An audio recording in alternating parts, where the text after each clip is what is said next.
Welcome to this series of final term preparation. ये final term की preparation series की video है। Complete series इस चैनल के ऊपर अपलोड की जा रही है और आज की वीडियो के अंदर आपको MTH 202 के फाइनल टर्म की प्रिपरेशन के लिए लेक्चर नंबर 31 से लेकर 40 तक के मेन पॉइंट्स करवाए जा रहे हैं। तो शुरू करते हैं आज के इस ट्यूटोरियल को। सो के कॉम्बिनेशंस एंड सिलेक्शन।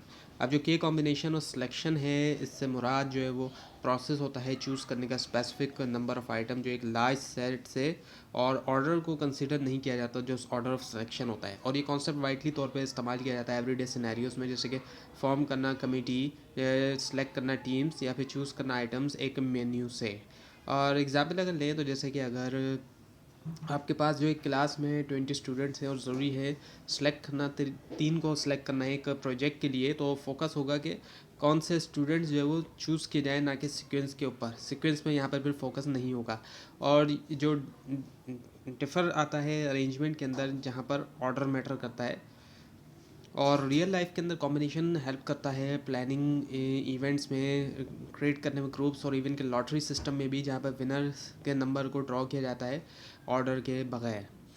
और दूसरी एग्जाम्पल ये कि चूज़ किया जा रहा है 5 बुक्स को एक शेल्फ से 10 की समरी रीडिंग के लिए, समर रीडिंग के लिए सॉरी। सो ऑर्डर जो है जिसके अंदर आप पिक करेंगे वो मैटर नहीं करता, और सिर्फ फाइनल सेट ही बुक्स का मैटर करता है। तो अंडरस्टैंड करना कॉम्बिनेशन जो है वो ज़रूरी होता है, क्योंकि ये सिंप्लीफाई करता है डिसीजन मेकिंग जो है सिनेरियोज में, जहाँ पे अरेंजमेंट इररिलेवेंट होता है। सो कॉम्बिनेशन के अंदर ये चीज़ें क्या है, अरेंजमेंट इररिलेवेंट होता है, और ये जो है वो फॉर्म करता है फाउंडेशन जो प्रोबेबिलिटी कैलकुलेशंस के लिए, क्योंकि बहुत से प्रोबेबिलिटी प्रॉब्लम्स स्टार्ट होती हैं कि कितने तरीक़ों से हम कोई चीज़ हो सकती है। Now the ordered and unordered partitions with examples. Partitions जो होते हैं उसमें क्या होता है कि डिवाइड किया जाता है एक सेट ऑफ आइटम्स को स्मॉलर ग्रुप्स में, और ऑर्डर्ड पार्टीशन जो है वो उसमें सीक्वेंस कंसिडर किया जाता है ग्रुप्स का, जबकि अनऑर्डर्ड में सिर्फ फोकस किया जाता है ग्रुप्स के ऊपर। और जैसे कि अगर हमारे पास जो है वो 10 कैंडीज़ हैं और चाहते हैं उसको डिस्ट्रीब्यूट करना 3 चिल्ड्रन के दरमियान, तो एक ऑर्डर्ड पार्टीशन जो है वो ट्रीट करेगा 4 कैंडीज़ देगा चाइल्ड ए को, और 3 जो वो बी को, और 3 जो वो सी को। और इसी के मुकाबले में जो अनऑर्डर्ड पार्टीशन होगा वो इसको कुछ इस तरीके से देखेगा कि सेम के तौर पर, क्योंकि ग्रुप साइज़ जो है वो आइडेंटिकल है रिगार्डलेस के किसको क्या मिला है। अब ये कॉन्सेप्ट यूज़फुल होता है ऑर्गेनाइज करने में रिसोर्सेज, प्लान करने में स्केड्यूल, और डिवाइड करने में टास्क जो है टीम्स के दरमियान। और दूसरी एग्जांपल ये कि बजट को स्प्लिट करना डिफरेंट डिपार्टमेंट्स में, जहाँ पे ऑर्डर ऑफ डिपार्टमेंट मैटर्स जो है वो डिटरमाइन करता है अगर पार्टीशन जो वो ऑर्डर है या अनऑर्डर है। और अंडरस्टैंड करना इस फ़र्क को हेल्प करता है प्रॉब्लम सॉल्विंग में, जो कि रिलेट करती है डिस्ट्रीब्यूशन और एलोकेशन से, जो कि कॉमन होती है बिजनेस और प्रोजेक्ट मैनेजमेंट में। अब द परम्यूटेशन विद रेपिटेशंस।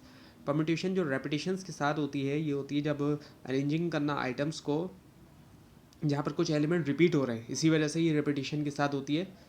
और अगर एग्जांपल लें तो जैसे कि वर्ड लेवल है, इसके अंदर 5 लेटर हैं, लेकिन 2 बार जो है इसमें एल आ रहा है और 2 बार जो है इसमें ई आ रहा है।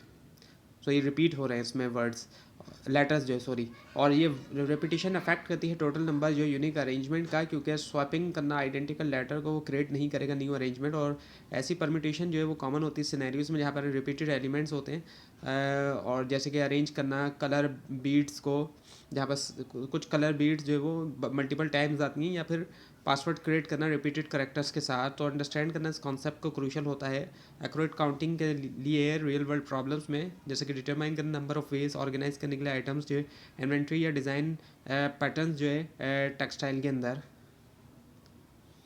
Now the tree diagrams for visualising choices. Tree diagrams जो होती हैं ये विजुअली तौर पे, इनको ये विजुअल टूल है जिसको यूज़ करते हुए रिप्रेजेंट किया जाता है तमाम पॉसिबल जो आउटकम्स होते हैं एक सीक्वेंस ऑफ इवेंट्स के। हर ब्रांच जो होती है ट्री की वो करस्पॉन्ड करती है एक चॉइस को, और जैसे ही आप मूव होते हैं रूट से लीफ की तरफ, आप देखते हैं डिफरेंट पैथ्स जो कि हो सकते हैं। और एग्जांपल अगर करें तो आप अगर चूज़ कर रहे हैं टी और कॉफ़ी के दरमियान, तो सिलेक्ट करना शुगर या नो शुगर। एक ट्री डायग्राम शो करेगी 4 possible outcomes, T with sugar, T without sugar, coffee with sugar and coffee without sugar. और ये मेथड यूज़फुल होता है ऑर्गेनाइज करने के लिए कॉम्प्लेक्स डिसीजन मेकिंग प्रोसेस, जैसे कि प्लानिंग मेन्यूज़, स्केजुलिंग एक्टिविटीज़ या फिर एनालाइजिंग गेम स्ट्रेटजीज। और ट्री डायग्राम जो है वो बनाता है ईजियर कि आइडेंटिफाई करे तमाम पॉसिबल सिनेरियो और मिस किए हुए किसी भी ऑप्शन को, जो कि स्पेशली यूज़फुल होता है प्रोबेबिलिटी कैलकुलेशंस के अंदर। Now the inclusion exclusion principle simplified. अब जो इंक्लूजन एक्सक्लूजन प्रिंसिपल है, इसको यूज़ किया जाता है अवॉइड करने के लिए डबल काउंटिंग जब डील किया जा रहा है ओवरलैपिंग ग्रुप्स। और एग्जाम्पल, अगर आपके पास जो है एक लिस्ट है स्टूडेंट्स की जो कि प्ले करते हैं फुटबॉल, और दूसरी लिस्ट जो है उनकी जो क्रिकेट खेलते हैं, कुछ स्टूडेंट ऐसे भी होंगे जो दोनों खेलते हैं।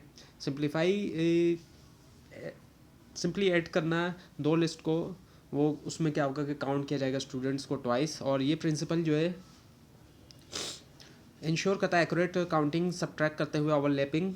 और ये कॉन्सेप्ट वाइडली अप्लाई किया जाता है सर्वेज में, इवेंट प्लानिंग और डेटा एनालिसिस में, जहाँ कैटेगरीज ओवरलैप कर जाती हैं। और जैसे कि जब कैलकुलेट किया जा रहा है नंबर ऑफ़ पीपल जो कि अटेंड कर रहे हैं दो डिफरेंट वर्कशॉप, आपको ज़रूरी होता है अकाउंट करें कि जो अटेंड कर रहे हैं दोनों को अंडरस्टैंड करना। ये प्रिंसिपल हेल्प करता है डिसीजन को प्रिसाइज डिसीजन मेकिंग में और अवॉइड करने में एरर रिपोर्टिंग या रिसोर्स एलोकेशन में।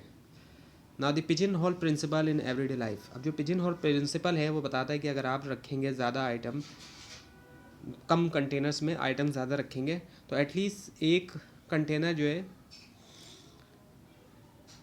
उसके अंदर लाजमी तौर पे ज़्यादा होगा एक से ज़्यादा आइटम। एक कंटेनर तो ऐसा होगा एटलीस्ट जिसमें लाजमी तौर पे एक से ज़्यादा आइटम होगा। और एग्जांपल अगर लें तो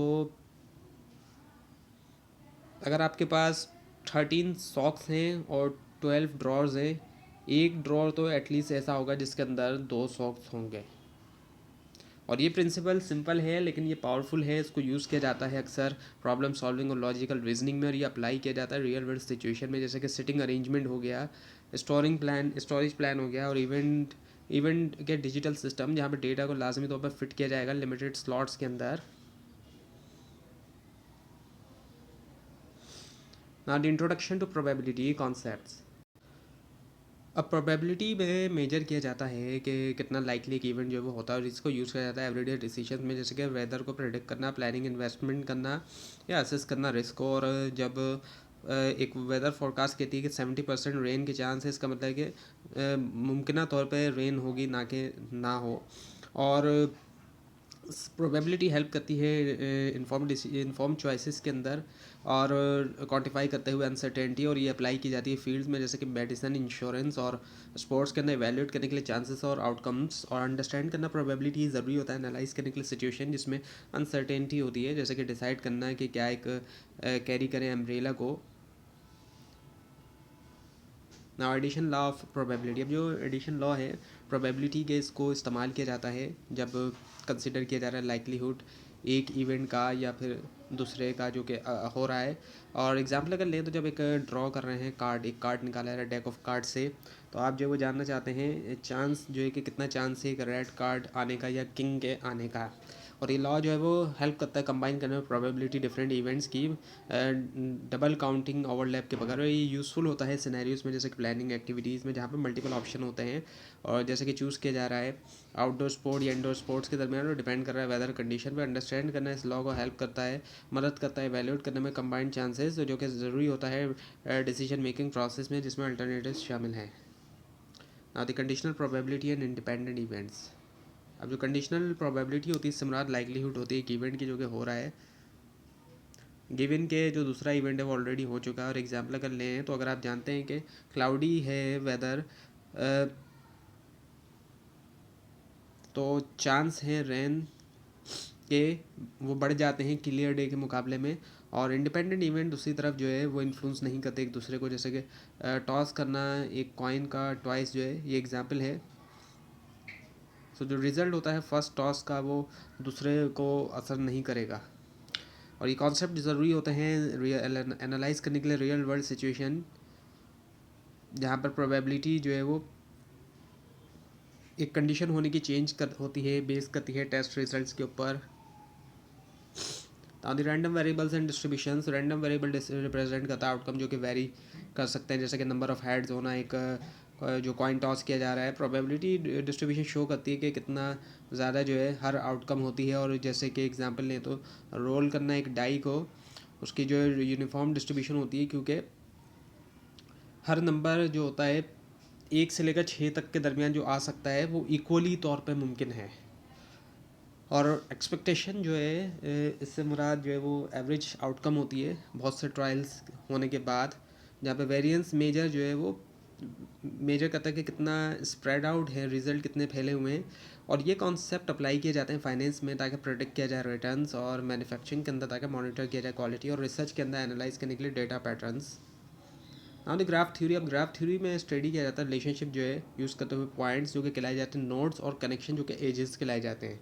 अब ये जो है यूज़ हो किया जाता है इसको मॉडल करने के लिए नेटवर्क जैसे कि सोशल मीडिया, ट्रांसपोर्टेशन सिस्टम और कंप्यूटर नेटवर्क। एग्जांपल लेते हो जो सिटीज़ जैसे कि कनेक्ट हुए हैं रोड से एक ग्राफ के ज़रिए, तो जहाँ पर सिटीज़ जो है वो नोड्स हैं, तो रोड जो एजेस हैं, तो इस तरीके से होगा कि जब सिटीज़ रोड के ज़रिए कनेक्ट है तो वहाँ पर ग्राफ में कुछ ये है कि सिटीज़ जो है वो नोड्स हैं जबकि रोड जो है वो एजेस हैं।